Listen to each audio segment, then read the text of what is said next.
Well, looking ahead to the future, I mean, they're going to have to hire a new coach. What are you hearing in the early going on who that person might be? I have not heard anything like solid enough to relay specific names. That you can connect the dots though on Johnny Bryant, because Johnny Bryant was the associate head coach under Tom Thibodeau. He was hired by the Knicks, not by Thibodeau, but by the organization, because they saw a lot in him, and they allowed him to go to Cleveland and sign with the Cavs in a similar role. He's there with Donovan Mitchell. Now he's close with Donovan Mitchell. He is a finalist reportedly for that Phoenix Suns job. They haven't made a decision yet. So, I think that logic tells you that he at least would be under consideration. Jay Wright is a name that everybody's going to throw out there because of the Villanova connections. I could say today that I'd be surprised if that's the direction it went. Mike Malone, and just in talking to people, over the course of since he got fired, never heard that was like something that people were super excited about. Now, look, opinions change. I'm not going to claim that I was able to pull every member of the organization when talk about these coaches, but just the conversations that I had never struck me as a slam dunk hire. And Taylor Jenkins hadn't heard that either. And so, I mean, Danny Hurley, I guess it's possible. But everything to me, you're going to lean on the guys in your locker room. You're going to lean on Jalen Brunson. You're going to lean on Karl Towns, assuming that he's here and not part of a trade. You're going to lean on Anunoby, Bridges, those guys, and you want a guy that they're comfortable with, because if you're married to that core, you want the coach to be somebody who fits what they like to do. So I think that's one prism you view it through. And, sometimes in the league, surprising things happen. Coaches who you don't think are going to be available become available. So I would expect the Knicks to take their time here. But the Bryant thing is interesting because he is a finalist there in Phoenix. Tibbs has been known as a defensive-minded coach. What type of coach do you think Leon Rose and the front office are looking for this time around? I don't. If I'm guessing, total guess, maybe just one that is a little bit more, has more offensive creativity, is a little bit more open to suggestions to working with the front office on the coaching staff, and maybe open to empowering an assistant or 2, 3 about the offense or the defense, making changes there.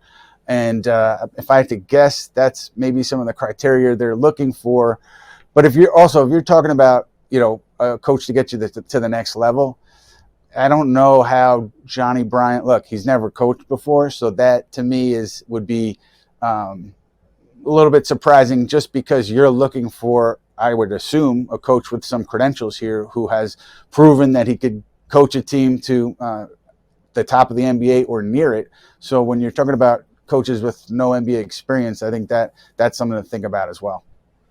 With Tom Thibodeau out, do you think this impacts Rick Brunson's role with the team or anyone else, on the bench under his regime?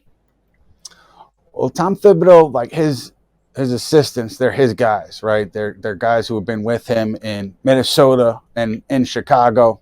By and large, there's an assistant here or there who isn't under that kind of Thibodeau tree. Like Mark Bryant being one, Mo Cheeks being another one. But with Rick Brunson specifically, I don't think so. If I had to guess, I don't think so. I don't think his role would be impacted. I think the thing there may be like if Rick felt like he didn't want to do it, maybe that would be a reason why it changed. But I don't think from the top, like from ownership, James Dolan, or team president Leon Rose, they would force any kind of a change there. That's my guess. I don't know. It's just a guess. I'm not sure if this is a reach, but this is the second time that Karl Anthony Towns has been on a Tibbs coach team, and the second time that Thibodeau was fired from coaching that team. Is there any meaning to that? And do you see Towns, continuing to be a centerpiece for the Knicks? I do. You're talking about Giannis Antetokounmpo would be the move there for Towns, and it would be To me, obviously that's a move that any team would make. But outside of that, I think that they had a strong belief in Towns when they made the trade about the way he can impact the game.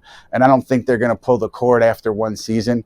I would assume they knew what they were getting in Towns when they traded for him. So the defensive issues, while frustrating, I don't think they could be surprising to the people at the top of this organization. And so why would you go ahead and pull the cord on that experiment after 1 year if you knew exactly what you were getting into? Again, short of a Antetokounmpo or somebody at that caliber, that kind of a trade, I would assume Towns is here next year. I would like to think that the teams and the fans respect what Tibbs has done for the franchise, especially after this season. But it's no secret that he's been on thin ice for much of his tenure. Are you surprised at all that this is the time that he got fired than other times in the past? I am because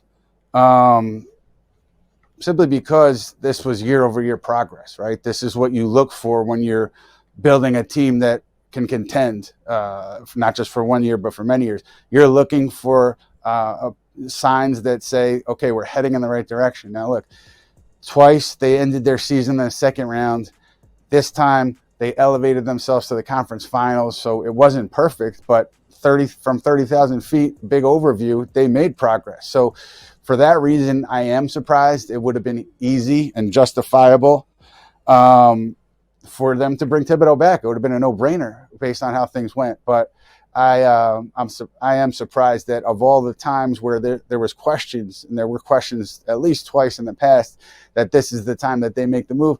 But it tells you a lot about where they think they are and the sense of urgency, sense of immediacy that they have in wanting to get to the finals and win an NBA championship. I think they know that, while the window could be a few years, you can't squander away opportunities like the one they had this year.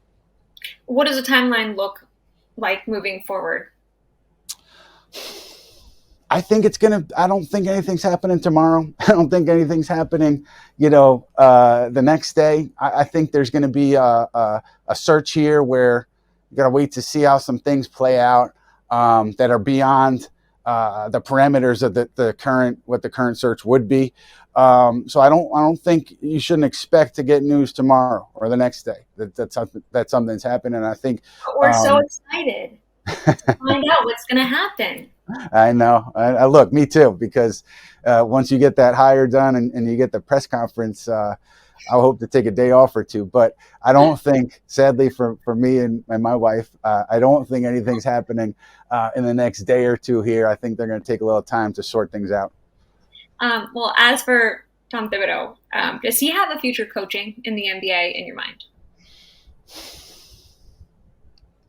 I think realistically, if he's going to hook up somewhere, it's going to be as the role that he had with the Celtics, which was a defensive mastermind, a defensive coordinator, and to get a team that maybe was lacking on that end of the floor to get them to an elite level like he did with the Celtics. I think that is, if he's going to be in the league, that's where he's going to be. I don't think he'll get another head coaching job, and that's not to disparage him at all, but it's just to kind of see what led him to New York, which was, obviously his coaching talent, but also the relationships he had with Leon Rose and William Wesley. And then now, I don't think those relationships exist between Thibodeau and another person leading an organization. So I think most likely assistant if it does happen.